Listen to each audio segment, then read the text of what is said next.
BRS కి కాలం కలిసి రావటం లేదా? ఎమ్మెల్యేల మరణాలు ఆ పార్టీని వేధిస్తున్నాయా? నేతలు అకాల మరణాలతో గులాబీ నాయకత్వం డైలమాలో పడిందా? జూబ్లీహిల్స్ ఎమ్మెల్యే మాగంటి గోపీనాథ్ మరణం తర్వాత బీఆర్ఎస్ లో ఎలాంటి చర్చ నడుస్తుంది? జూబ్లీహిల్స్ లో బీఆర్ఎస్ బాధ్యతలు ఎవరు చూడబోతున్నారు? ఉప ఎన్నికలొస్తే అధికార కాంగ్రెస్ ని ఎదుర్కొనే బలం బీఆర్ఎస్ కి ఉందా?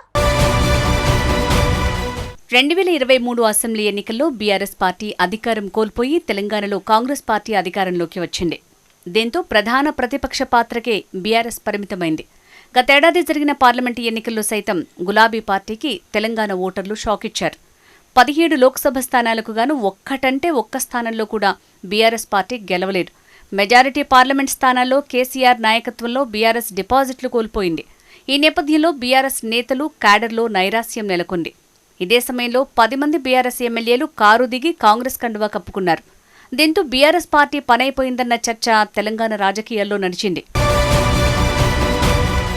అసలే అంతర్గత సమస్యలతో సతమతమవుతోన్న బీఆర్ఎస్ పార్టీకి ఎమ్మెల్యేల మరణాలు తలనొప్పిగా మారుతున్నాయి. గతేడాది cantonment MLA Lasya Nandita road ప్రమాదంలో మరణించారు. తాజాగా జూబ్లీహిల్స్ ఎమ్మెల్యే మాగంటి గోపీనాథ్ అనారోగ్యంతో మరణించారు. దీంతో హైదరాబాద్ సిటీలో ప్రధాన ప్రతిపక్షం బీఆర్ఎస్ బలం తగ్గుతుంది. గత అసెంబ్లీ ఎన్నికల్లో బీఆర్ఎస్ ఓటమి చెందినప్పటికీ జీహెచ్ఎంసీ పరిధిలో మాత్రం కారు పార్టీ స్వీప్ చేసింది.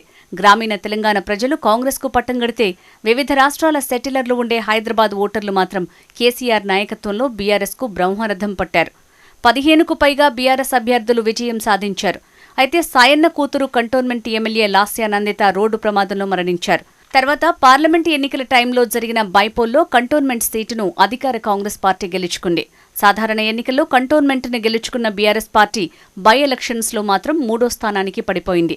సాధారణ ఎన్నికల్లో 3వ స్థానంలో ఉన్న కాంగ్రెస్ బై ఎలక్షన్స్లో కంటోన్మెంట్ అసెంబ్లీ సీటును గెలుచుకుంది. దీంతో సిటీలో బీఆర్ఎస్ గ్రాఫ్ పడిందన్న కామెంట్స్ వినిపించాయి. తాజాగా జూబ్లీహిల్స్ ఎమ్మెల్యే మాగంటి గోపీనాథ్ అనారోగ్యంతో అకాల మరణం చెందడంతో ఉప ఎన్నిక అనివార్యంగా మారింది. దీంతో జూబ్లీహిల్స్లో గులాబీ పార్టీని నడిపించే నాయకుడు ఎవరన్న చర్చ గులాబీ పార్టీలో మొదలైంది.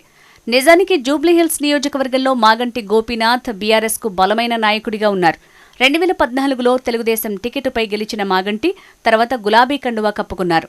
2018, 2023లో బీఆర్ఎస్ పార్టీ బీఫామ్తో గెలిచారు. దీంతో జూబ్లీహిల్స్ నియోజకవర్గం బీఆర్ఎస్కు కంచుకోటగా మారింది. ఇలాంటి పరిస్థితుల్లో గోపీనాథ్ మరణం బీఆర్ఎస్ నాయకత్వానికి ఇబ్బందిగా మారింది.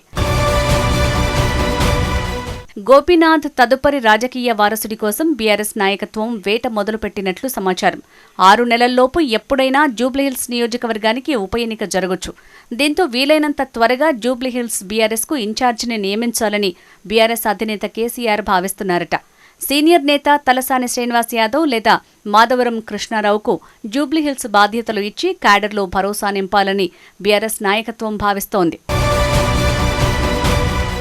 ఇక ఈలోపు స్థానిక సంస్థల ఎన్నికలు వచ్చే అవకాశం ఉన్న నేపథ్యంలో లోకల్ బాడీ ఎన్నికలపై ఫోకస్ పెట్టాలని భావిస్తున్నారు. లోకల్ బాడీ మున్సిపల్ ఎన్నికల్లో సత్తా చాటితే జూబ్లీహిల్స్ ఎన్నికల్లో గెలవొచ్చని కేసీఆర్ భావిస్తున్నారు. ప్రస్తుతం బీఆర్ఎస్ ప్రతిపక్షంలో ఉండటంతో జూబ్లీహిల్స్ బైపోల్లో కారు విజయం అంత తేలిక కాదన్న అభిప్రాయం సొంత పార్టీ బీఆర్ఎస్లోనే వ్యక్తమవుతోంది. మాగంటి గోపీనాథ్ మాదిరి బలమైన అభ్యర్థి బీఆర్ఎస్కు లేకపోవటం మైనస్. మరోవైపు కాంగ్రెస్ పార్టీ అధికారంలో ఉండటంతో ఆ పార్టీని ఎదుర్కోవటం బీఆర్ఎస్కు అంత ఈజీ కాదంటున్నారు. బలమైన అభ్యర్థి ఉంటే ఉప ఎన్నికల్లో గెలుస్తామని బీఆర్ఎస్ నేతలంటున్నారు. మరోవైపు గోపీనాథ్ కుటుంబంలో ఒకరికి బీఆర్ఎస్ నుంచి అవకాశం ఇస్తారనే చర్చ కూడా నడుస్తోంది. మరోవైపు జూబ్లీహిల్స్ మాజీ ఎమ్మెల్యే విష్ణువర్ధన్ రెడ్డి అసెంబ్లీ ఎన్నికల ముందు కాంగ్రెస్ను వీడి బీఆర్ఎస్లో చేరారు. దీంతో పీజేఆర్ కొడుకు అయిన విష్ణువర్ధన్ పేరు కూడా బీఆర్ఎస్ పరిశీలించే అవకాశం ఉంది. మరోవైపు గతంలో బీజేపీ అభ్యర్థిగా జూబ్లీహిల్స్ నుంచి పోటీ చేసిన రావుల శ్రీధర్ రెడ్డి ప్రస్తుతం బీఆర్ఎస్లో యాక్టివ్గా ఉన్నారు. ఈ నేపథ్యంలో రావుల శ్రీధర్ రెడ్డిని ప్రోత్సహించే అవకాశం లేకపోలేదు. జూబ్లీహిల్స్ ఉప ఎన్నికపై కాంగ్రెస్ గట్టిగానే ఫోకస్ చేసినట్టు తెలుస్తోంది. ఈసారి కాంగ్రెస్కు ఎంఐఎం సపోర్టు కూడా ఉండే అవకాశం ఉంది. త్వరలో జరగబోయే జూబ్లీహిల్స్ పోరు ఎలా ఉంటుందో చూడాలి.